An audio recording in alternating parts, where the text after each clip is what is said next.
What's going on, everyone? This is Brian Turner here with the No Stress Midwest podcast. We're in season 6 right now. One of our lucky guests today, the theme has been front office folks. So we've had some people in the MLS, we've had some people in NWSL, we've had some of the grassroots level. But today we've got DP Taylor here representing the KC Current. DP, how's it going? Hey, it's going pretty good. It's cold outside. But it's cold outside. It's not too bad. It's man, I feel like we've been trying to schedule this for quite some time. Yeah. You know, we both had car issues that just came up, so yeah. I'm glad we were able to get you in here. You haven't been here in quite a few years, probably when I first moved in. Yep. It's been a while. Yeah, a lot has been happening. My partner and I just bought a brand new house, our first Congratulations. home. Congratulations. So excited about that. Just been getting settled, and then obviously everything with CPKC Stadium has everybody extremely busy at this time. So it's been a while since we've connected, so thank you for having me on and representing the Current. I'm excited to catch up. For sure. No, and I'm excited too. I mean, you talked about the new stadium coming, first women's specific sports stadium in the world, right? Yeah. And it just happens to be right down the street here. Yeah. I'll tell you what, that stadium was built in like 5 days. Well, they say Rome wasn't built in a day, but like that stadium was. From just the dirt to seeing like nothing to then seeing bleachers to then like driving over that bridge because they're doing construction on the other one, and I'm just like, yo, there's a stadium built like that. It's exciting. Well, when you have an owner like Angie Long, who sets a date for something, and she's I hear she gets stuff done. Angie gets stuff done, but she's incredible to work with, and I think you just see kind of her vision. And where we are right now, like you said, building the very first purpose-built stadium for a women's professional soccer team. I mean, that is huge, and it seems just like yesterday we were at the groundbreaking. And so it's exciting to be at this stage. It's even more exciting to be involved with it, which we'll get to talk about. But it's a great time for Current. It's a great time for Kansas City as a whole as well. Yeah, it's a great time to be a soccer fan, especially here in KC. We've got the World Cup coming in 2026. We've got Copa America matches here. Yep. I hear Kansas City Arrowhead might get knockout stage matches. Maybe. You got Messi coming. We've got Messi Arrowhead. Coming in 2 months, 3 months with Sporting KC versus Inter Miami. So I mean, it's a great time. I think what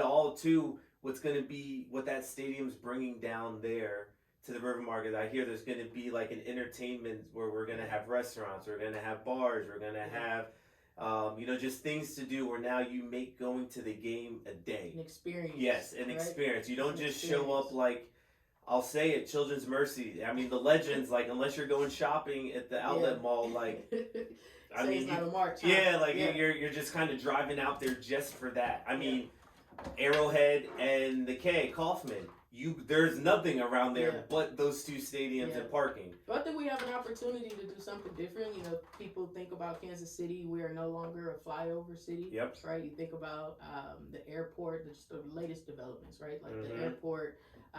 You had the NFL draft. You talked about the World Cup coming, and then what we're building with the Current. It's not just an exciting time to be a soccer fan. It's an exciting time to be a resident of Kansas City, right? And everything that the Chiefs have been doing. So, yeah, we're just excited to be a part of it and bring a little bit more innovation I love it. To what we're building. And, excited to talk to you about it. We need it.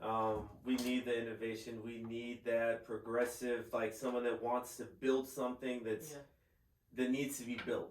Yeah. You know? I mean, that's when you think about Chris, Angie, and Brittany at the time, and now along with Patrick, they're just innovators. They're entrepreneurs, right? Yes. And they saw that this was a space and an area where women's sports could thrive, right? And just excited about that. Their journey led us to here. Right? And when it's an easy win, like to me, it's just an easy win. You have someone that is passionate about it. That's half of it. Yeah. But the other half, unfortunately, is you got to have the bank account for it, right? Or you got to know the people that have the bank account for it. I guess you do. So I feel like with Brittany, with Patrick, the Longs, Chris and Angie. I mean, I know I'm not speaking on their finances, but I know that there's both parts. There's the passion and there's the financial backing, right? And I think when you see those two come together, for the right cause, this is what happens. Yeah, I think it speaks directly to the investment in women's sports that has historically has missed the mark, I would say, right? When they decided to bring the Current, at the time it didn't have a name, but when they decided to bring the team back to Kansas City, these players were playing on a baseball diamond out at Legends Field, where the Kansas City Monarchs play, right? And so you just think about the level of investment to make sure that women have the resources that they need to be successful. And now we're on the bridge of opening the very first stadium specifically built.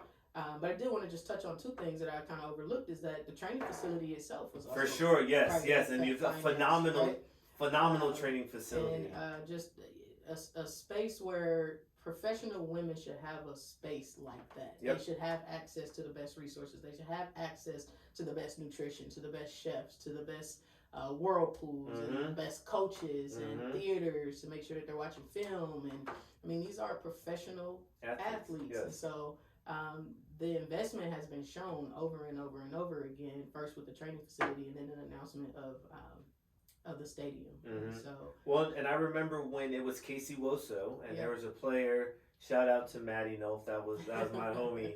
And I remember when the team was training at Swope, and there was just like trailers where they would come in and get med stuff done or whatever, and they were training out on the fields at Swope, and they, so to see it, I mean, the progression, and this has only been, 4 years maybe? Yeah, we're going into our third year. 3 years, right? So I think you go from baseball stadium to Children's Mercy, Sporting KC Stadium, to now your own stadium.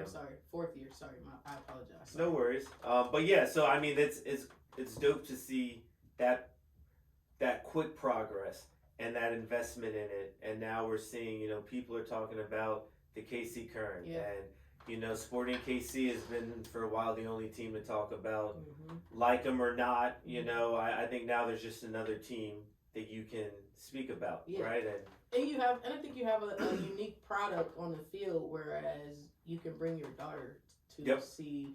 I invited a friend out last season, and him and his daughter and his wife were in their seats, and I think his granddaughter was probably about 7 or 8 years old, and she was playing on her phone. And he's like, "Hey, look up."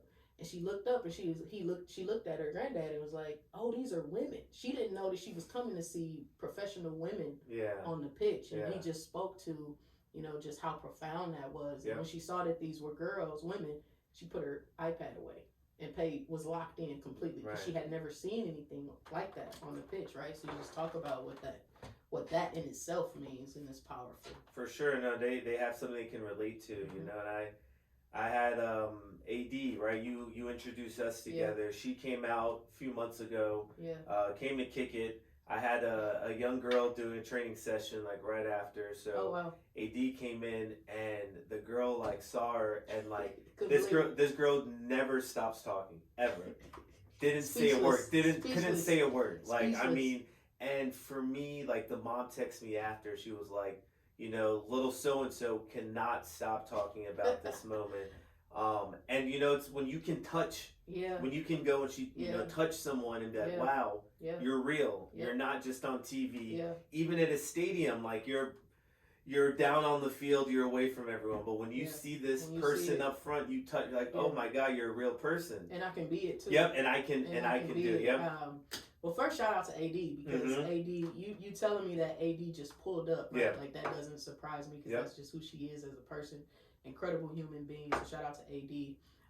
But that's what it's about for us. And I know we'll get into some of the community work, but it's about young people, not just girls, but young people in general, seeing women in roles that typically aren't represented, right? And so, and then understanding that just because you're not on the pitch, that you can't be close to the pitch, and whether that's in a professional or an administrative role. So that's one of the things that I really get excited about in my role, is that young people being able to see it, being able to touch it, and then say, you know what, that's the possibility. That's what I want to do. As well, right? Whether it's a superstar goalkeeper, or whether it's the executive director of community relations. I know that person. I actually know both of them. That's pretty cool. It is. Well, and it is cool, and I feel like we probably could spend an entire podcast catching up. So DP, all right, we've kind of giving the listeners, the viewers, a little background on just us. Yeah. Kind of a prequel of KC Current and what's to come for 2024. But let's talk a little more about you. Okay. Let's talk about what you do. Okay. All right, let's do it. So I'm well versed in that. There we go. Good. So Executive Director of Community Relations. Yeah.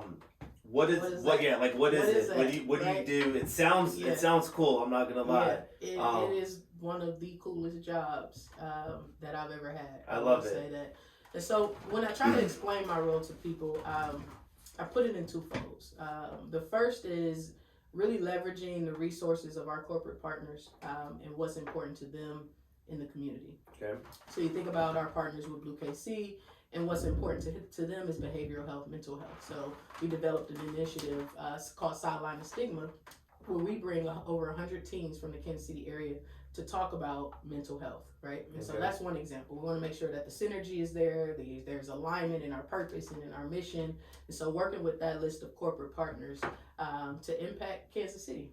Okay. The second fold of that would be developing initiatives and programs that focus within our three pillars. Mm-hmm. So we focus as an organization when it comes to community and everything that we do in our strategy is making sure that there's access to the sport. You and I talked about the mini pitches.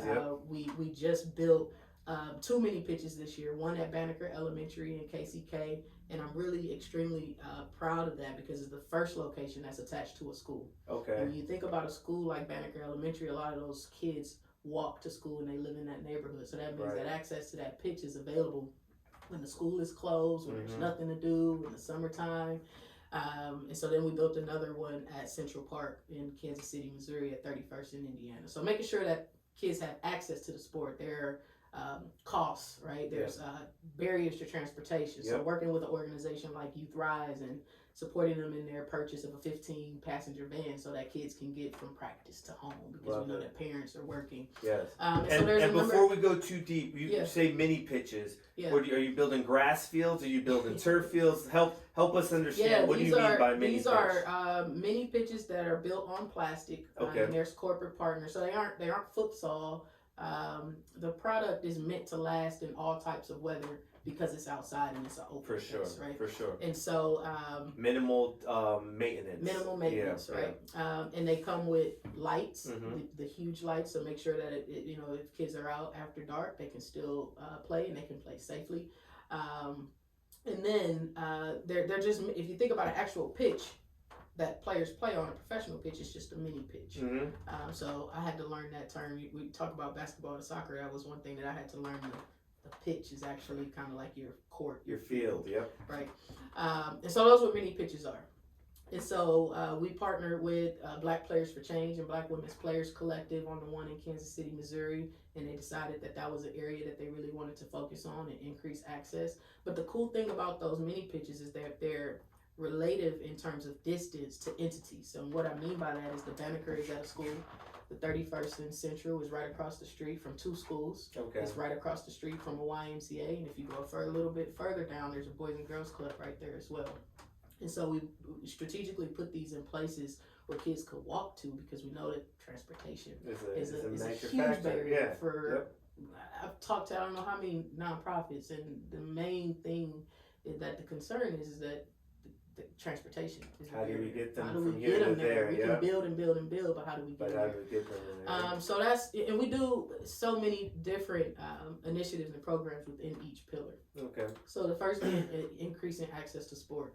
The second, and I talked a little bit about it earlier, inspiring bold ambition. So with what we're building at the Helms, we want to make sure that young people see women in roles that typically aren't represented, whether that's like a Angie Long who worked in finance, whether that's a Courtney Conkle who's the owner and founder of Monarch Build, who helped build the stadium, who's helping build the stadium, who built the training facility, whether that's women in STEM roles, because we know that women represent less than 2% of the STEM field, financial literacy. There's so many different aspects. So we expose young girls, young people in general, just to all of these pockets. We just built a STEM lab at East High School. I know you're going to talk to me, ask me some of my favorite projects, but That's one of my favorite projects. Cool. Built the STEM lab at East High School, and right now we're building a leadership program where young women will get to come and see these women in these roles that I'm talking about, like our Danny Welniak, who's our VP of Communications, or Jocelyn Monroe, who's our VP of Marketing, or we just announced our new president, Raven Jameson, from the Milwaukee Bucks, right? Yeah, they get to come and listen and talk about like it. I'm excited about that. You're throwing them out. Okay, yeah, okay. But it's important, just as important as it is for them to see it. They got to be in front of it and be able to talk to that person. What was your journey? Right, yeah. How do I get there? What were the obstacles? What were the challenges? How can I get there? And I can see myself in that because it's possible. So different things happening there. And then the third is just the support of diversity, equity, and inclusion efforts. And I know it seems so broad, but there, it allows us the opportunity to really delve into different things. So every Black History Month, we highlight Black-owned businesses. We know that when Black-owned businesses thrive, communities thrive, and we know that Black entrepreneurs don't have as much access to capital. Yep. And so shining a light on the good and the work that they do, and talking about their journeys, the support of Pride Parade. Each year we have a Pride Match as well. And so different, we work with Giving Grove and their food insecurity. So those are the three pillars that we focus on within the organization. And then my job is to support either our corporate partners and what their initiatives are, or develop programs and initiatives based on our pillars. And sometimes those overlap. Yeah. Sometimes they don't. But that's it in a nutshell. Okay. Yeah. All right. Well, and I know you and I, we met, but you connected me and AD with each other at the opening of a mini pitch at the second location. I think that was our first location. That was the first one. Okay. Yeah, National Square Park. Yes. Yep.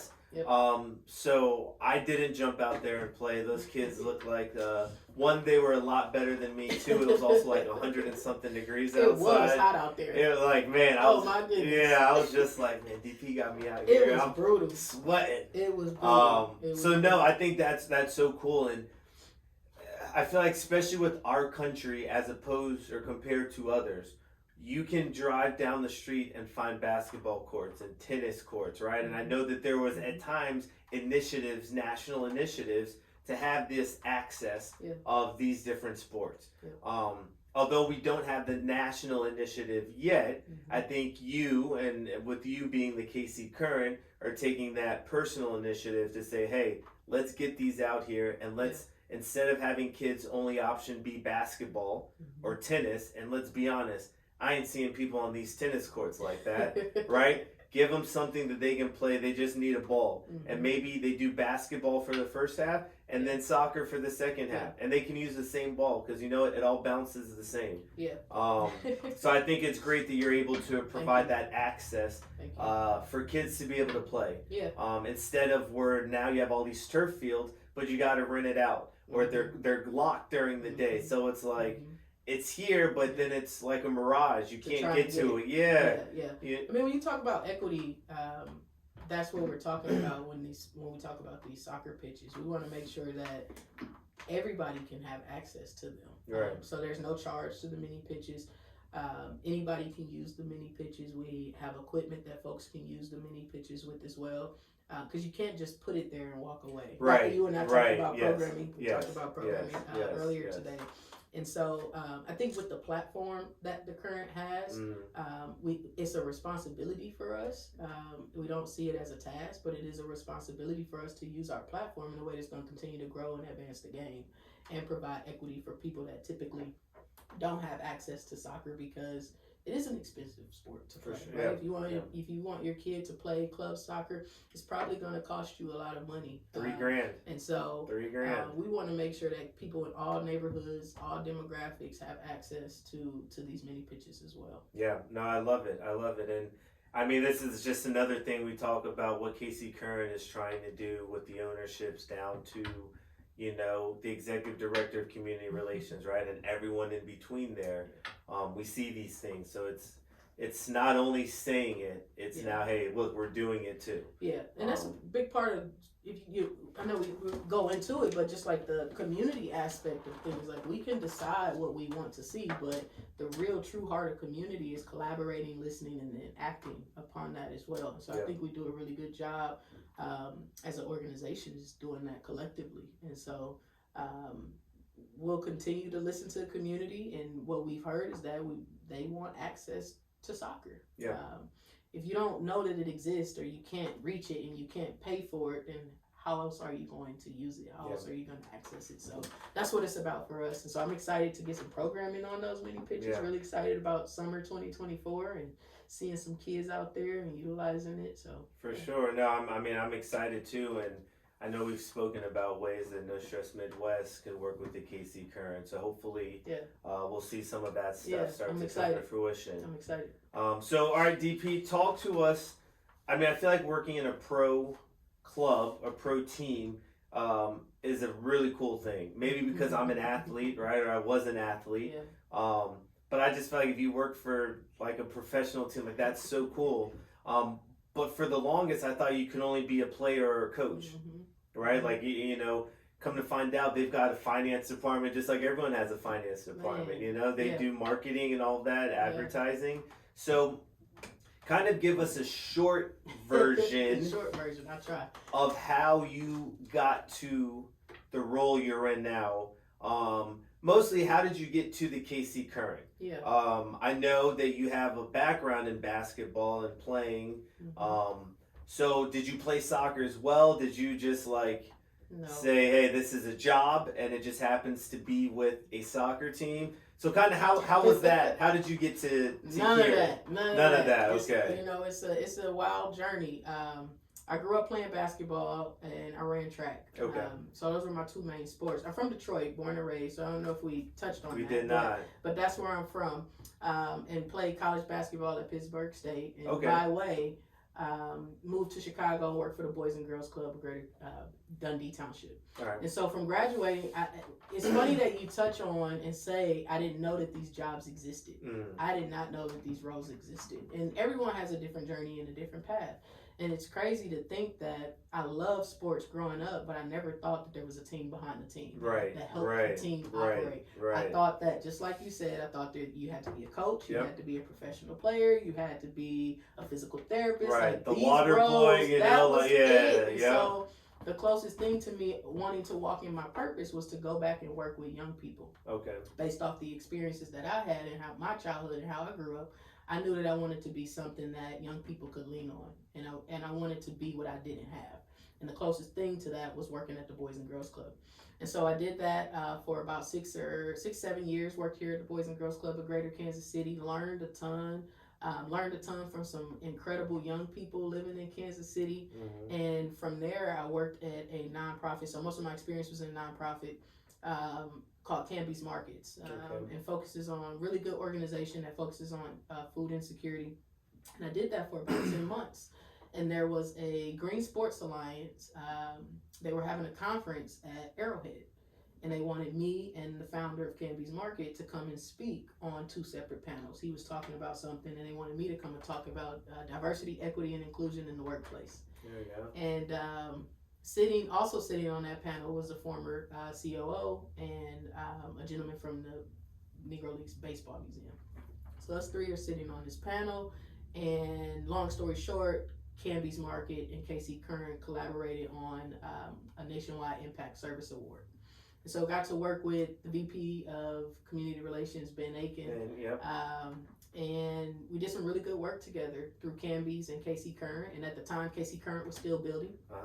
And the position of Director of Community Relations became available, and it was something that I was interested in, and interviewed for it, and the rest was history. And I have to think that although I had no experience in professional sports, I had all the experience in community and building community and building relationships, and learning and listening and collaborating and acting. I had all of that. Not to mention that I had a experience in college basketball.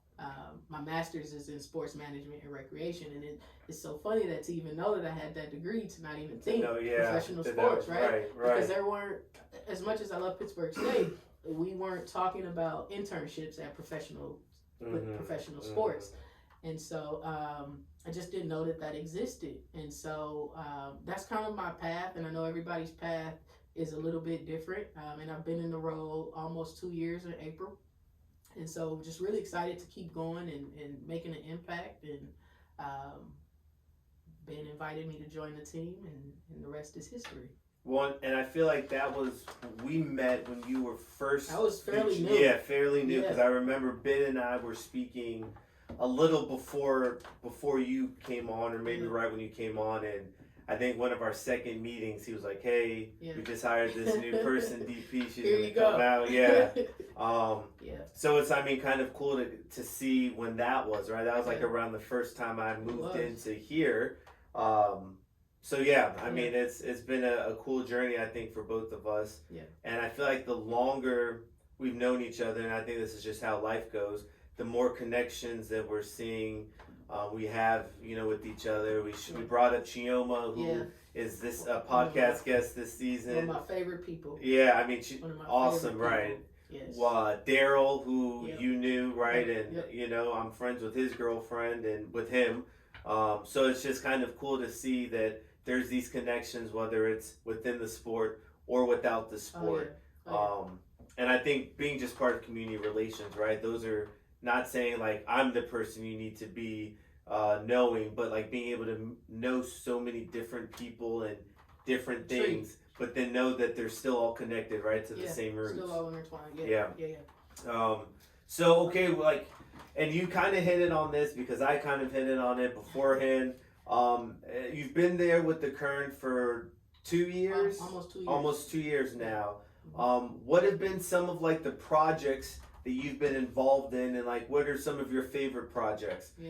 And whether it's ones that maybe led to another thing, or maybe like we can see it if we go to the stadium and whatever. So man, it's hard to pick just one. I think I said that earlier.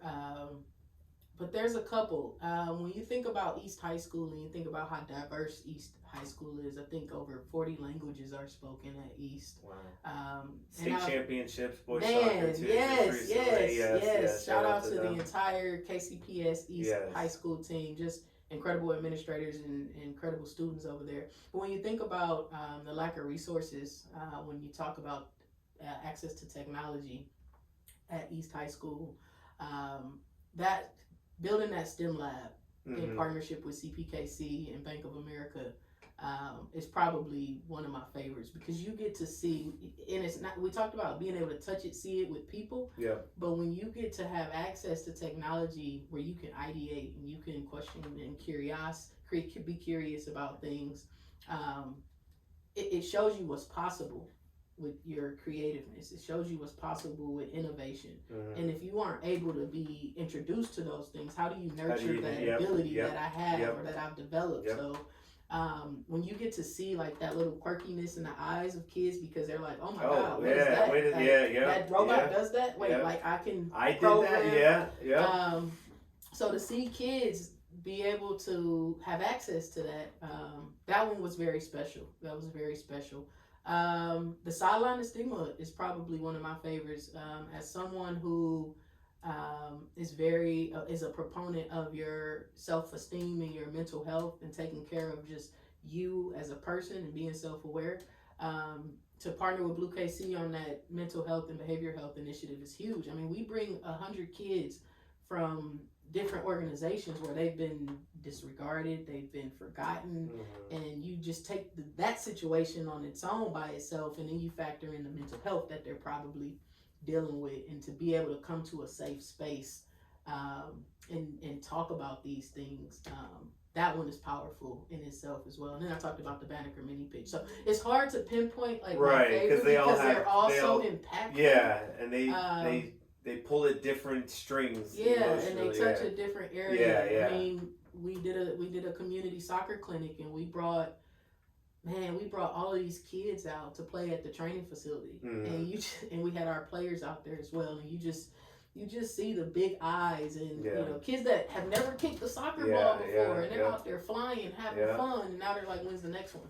Right? So there's so many different projects that are probably my favorite, so it's hard to pinpoint, because like I said, they're all just super impactful. They are. Well, and I think it's great when you're able to plant a seed in someone and watch it grow.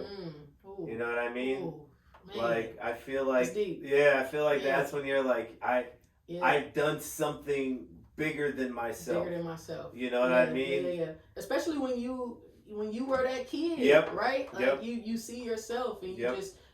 We talked about my journey a little bit earlier, but I'm only in this position because of opportunities that I was provided. I mean, when I graduated in Detroit, it was the second most dangerous city in the country. Yeah. But I had opportunities. Those opportunities through sport afforded me to be the first in my family to graduate college.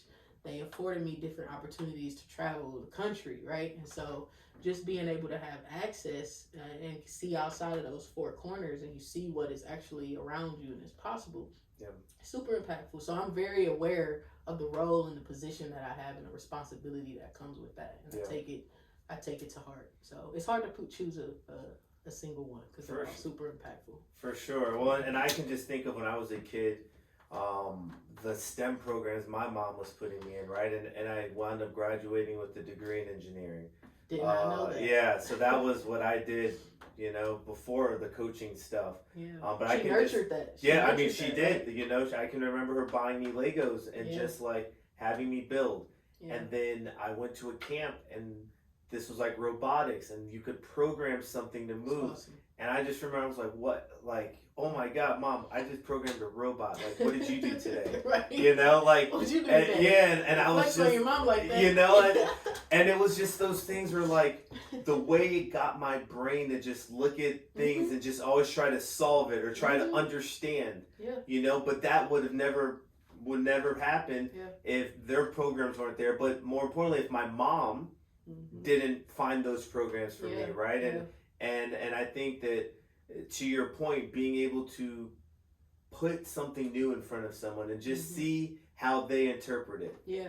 You said more importantly, if your mom hadn't put you in it, and I would go a step further to say more importantly, if it didn't exist. If it wasn't there, right? Because she couldn't put me in. Yep. No, right? You're right. So you're right. That's where we are in terms of trying to make sure that the opportunity exists. It's there. Yep. And you choose what you choose. What you want to do. Yep. But make sure the opportunity exists for all kids, all young people. So, yeah, I got a pretty cool job. Yeah, I love it. And I think it's what I hope people see here is like people do enjoy their jobs. Yeah. Right? And it's not like, oh, I'm just going to an office every day. I'm doing this for 8 hours, 9 hours, I'm going home. Like you can choose whatever job you want, you know, but if you don't know that you could work at the KC Current and do marketing with them or do, you know, payroll, you know, whatever it is. Yeah. Now, like, I think that's just getting it out there to people. Yeah, I mean, and there are so many different roles, right? You got social media, you talk about marketing, well, everything that falls under marketing, social media, right? You the videographer, the photographers, you got so many different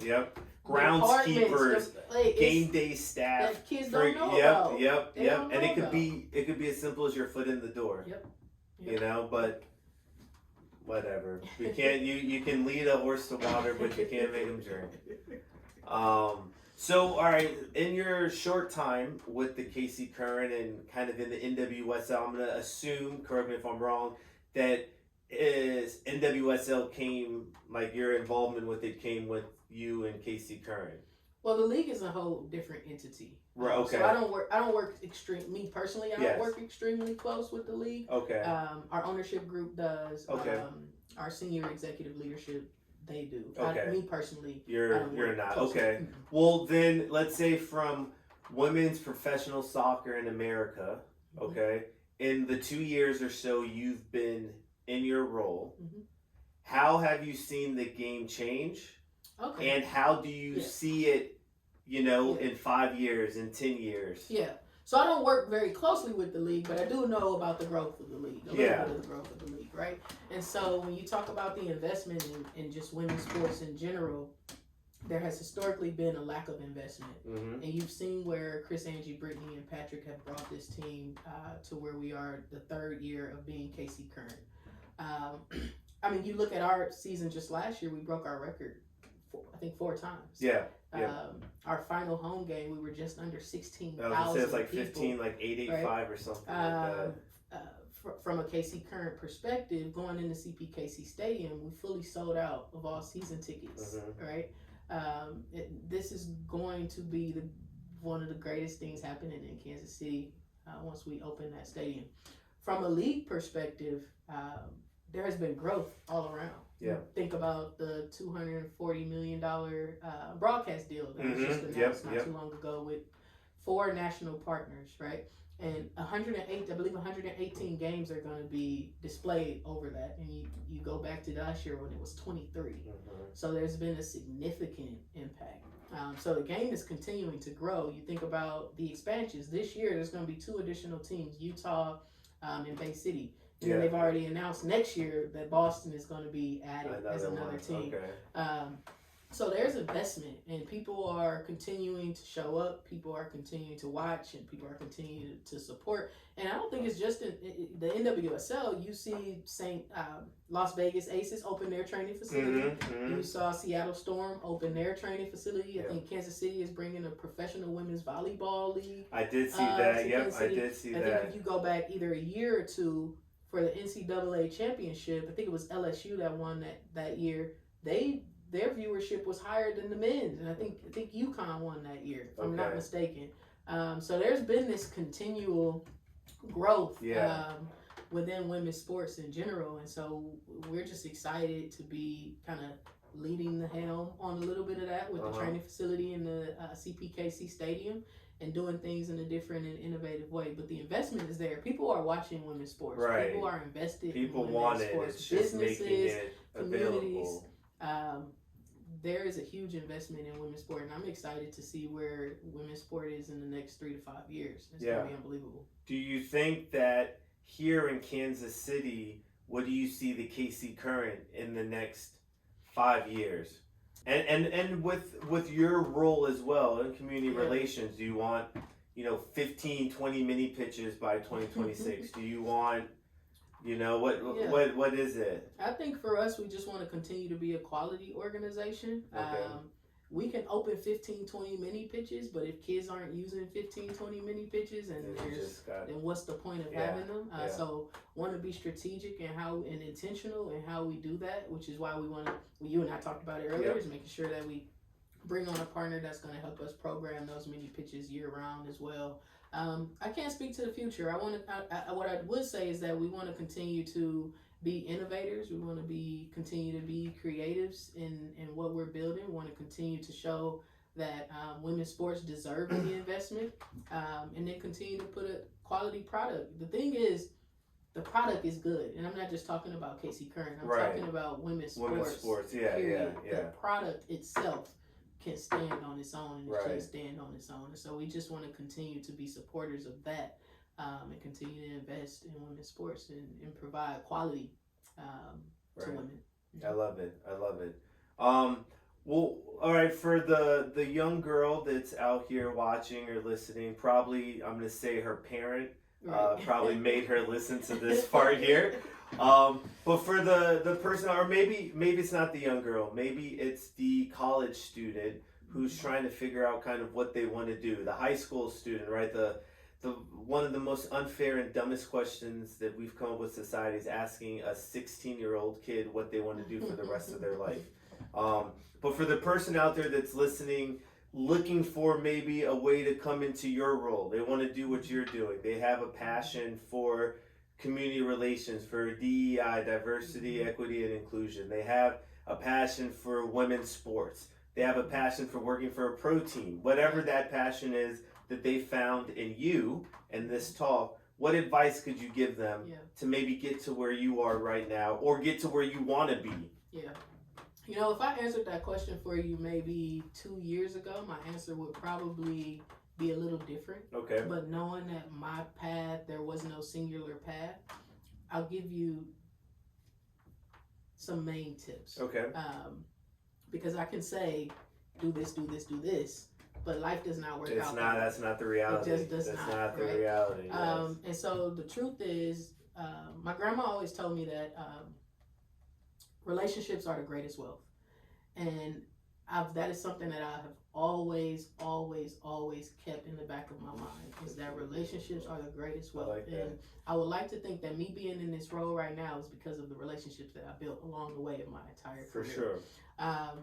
There are some ways, internship, always be a lifelong learner. Mm-hmm. Look for those opportunities to sit and listen to folks that are doing this work. Look at websites like Teamworks Online for internship opportunities. When you have an opportunity to sign up for something and volunteer for something, get in there and get your hands dirty. And then once you actually get in there, be willing to do anything. It may not be your job or your role, but I promise you, if you're doing it, it's going to teach you something to benefit you. Yep. So that would probably be just a little bit, a tidbit of advice. Okay.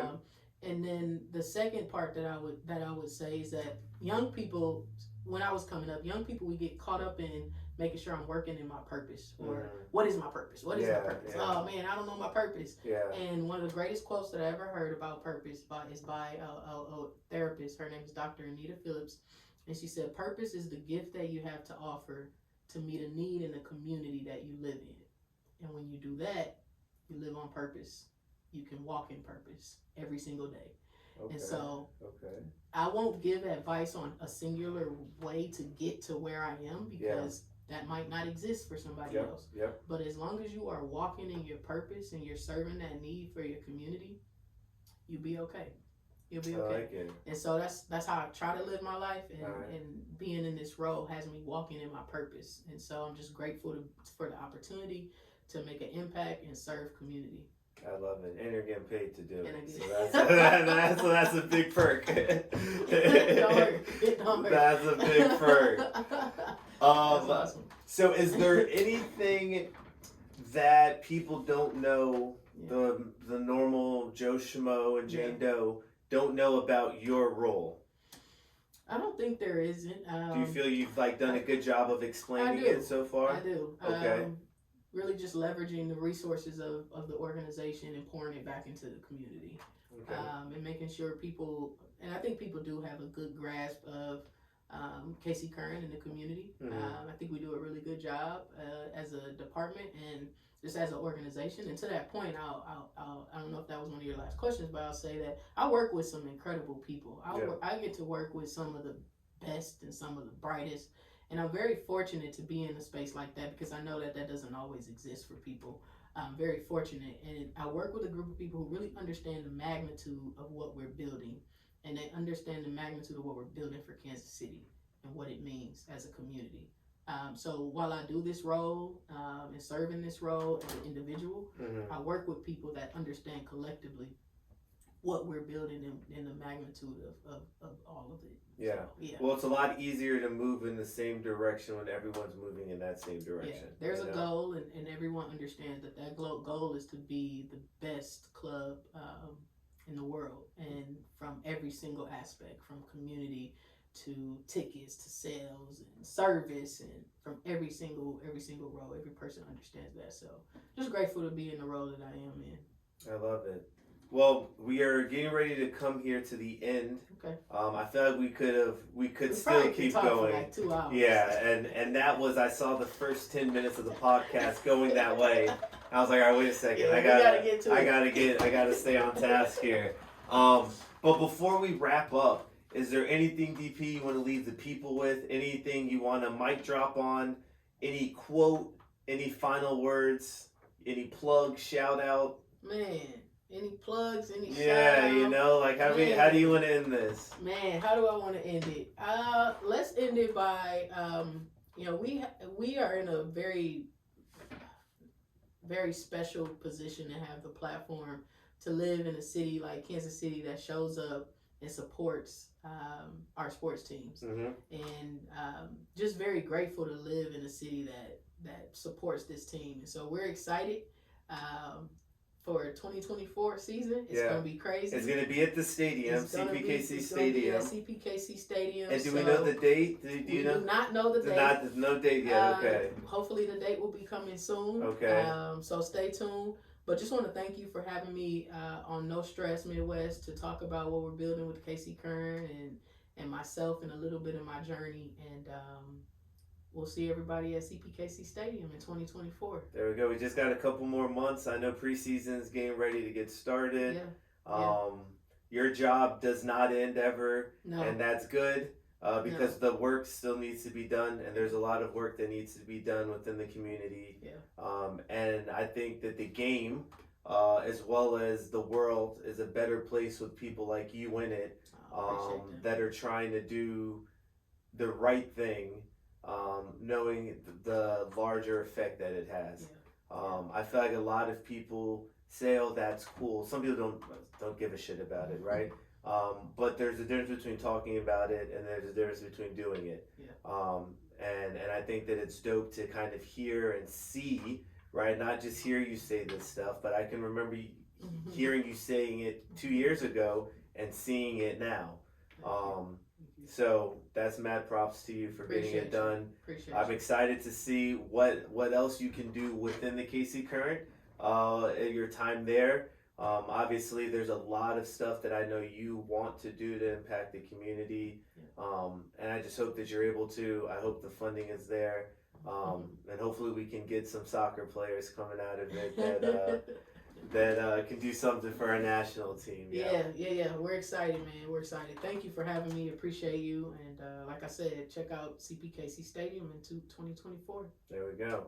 Well, everyone, thank you for listening to another episode of the No Stress Midwest podcast. We're here season 6. DP Taylor, Executive Director of Community Relations with the KC Current. We want to thank you, and we will be back soon. Cheers.